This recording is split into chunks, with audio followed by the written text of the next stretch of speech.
Brasil real que o mercado esconde, por Cacai. Vamos ler juntos aqui o texto do queridíssimo Cacai. Cada vez mais eu tenho certeza da importância das pessoas acreditarem no que é certo. No comecinho do primeiro governo Lula, eu fui procurado por Ricardo Teixeira, então todo poderoso presidente da CBF, meu cliente, meu amigo, ele me disse que queria conhecer Lula e Zé Dirceu. A CBF é muito poderosa e considerei que a aproximação seria boa para todo mundo. Marquei um jantar na minha casa com o então ministro da Casa Civil, José Dirceu, e o presidente da CBF. No jantar tivemos uma ideia que terminou numa ação genial, o Jogo da Paz, amistoso entre as seleções brasileira e a haitiana, idealizado por Brasil e ONU como parte da missão de paz no Haiti. Numa época de guerra pós-terremoto, o país estava completamente arrasado, todos nós nos entusiasmamos. Ricardo Teixeira, empresário com larga experiência, logo colocou na mesa que com um país quebrado e uma guerra interna, a segurança do jogo seria caríssima. Mas valeria a pena, ele frisou. O ministro José Dirceu, com sua larga experiência política e seu conhecimento sobre o povo, foi taxativo. Disse que não gastaríamos nada, pois o povo haitiano amava o Brasil, especialmente o futebol brasileiro. Quando o avião aterrissasse, o povo seria a nossa segurança.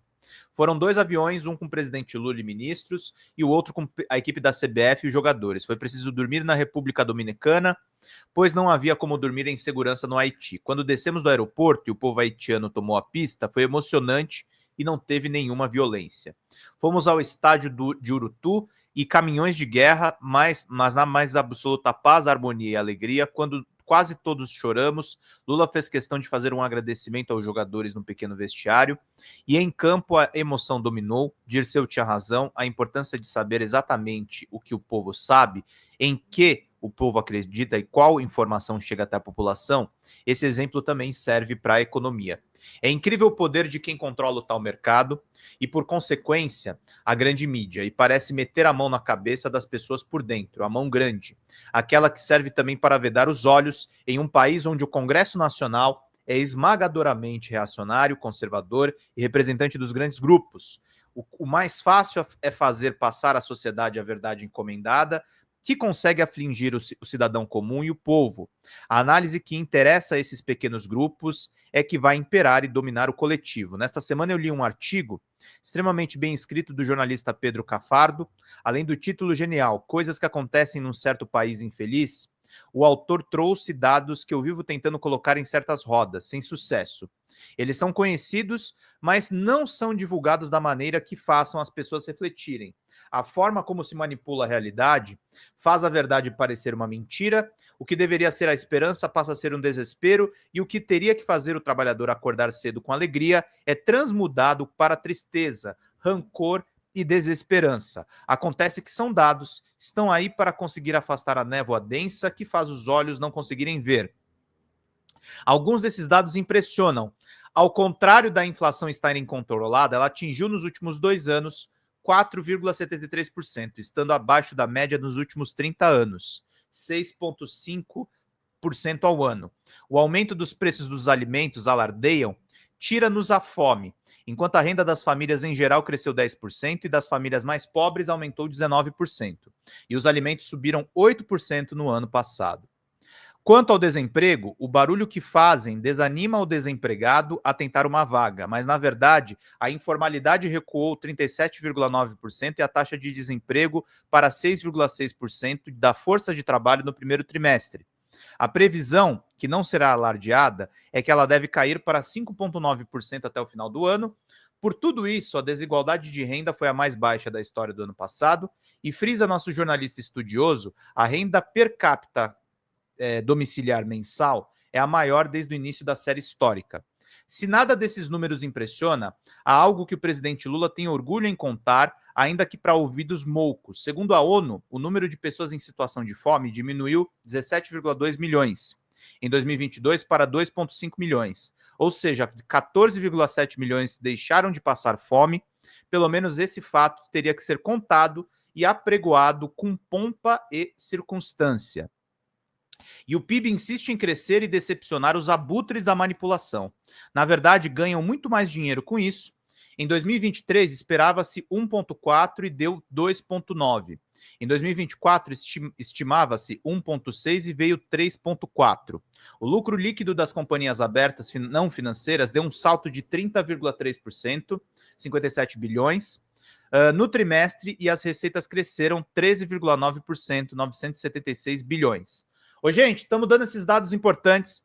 Dedo no like e superchats e membros, gente. Precisamos de 2 membros e 189 de superchats. Contribuam, que é muito importante. Esse texto do Cacai está impecável. Vamos lá, meus queridos. Na área financeira, só o lucro dos 4 maiores bancos cresceu 7,3% e somou 28,2 bilhões. A indústria voltou a crescer 3,1% em 2024. E assim nós vamos ter que aprender a enfrentar na política uma estratégia de mentiras e tramas golpistas, na economia um tom macabro sobre as questões fiscais que ocupam o imaginário e a imprensa de maneira avassaladora, que faz uma tristeza intrínseca sentar à mesa. Ao que parece, uma das táticas da elite é fazer o povo desacreditar e deixar de sonhar, até para não ver os avanços do momento presente.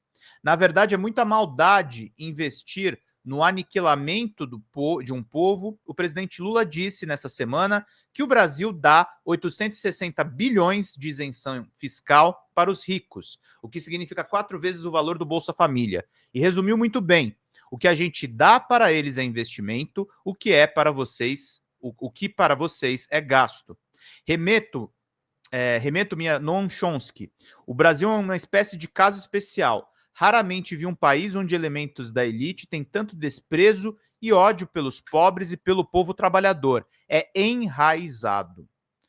Cacai é maravilhoso, tá, gente? O Antônio Carlos de Almeida Castro, conhecido pela alcunha de Cacai, é o maior criminalista brasileiro, tá, gente? Um pensador sofisticado sobre o Brasil. Isso é muito importante. Tem sadismo das elites, sem dúvida nenhuma. Fala, pessoal da Folha Democrata, que é Pedro Zambarda, editor do canal. Falar um pouquinho a respeito da necessidade de vocês financiarem a Folha Democrata, gente. A Folha Democrata é financiada através de um Pix chamado Folha Democrata, é o endereço do Pix, né? folhademocrata@gmail.com. Nós precisamos do nosso jornalismo financiado por vocês, que são do nosso público, porque nós passamos vários perrengues aqui com o YouTube, vocês sabem muito bem. E mesmo assim, graças a essa comunidade muito unida, a gente conseguiu fazer lives históricas, acompanhar praticamente ao vivo a campanha do Guilherme Boulos, trazer informações exclusivas a respeito de Gustavo Gayer, de Olavo de Carvalho, de todos os bolsonaristas, combater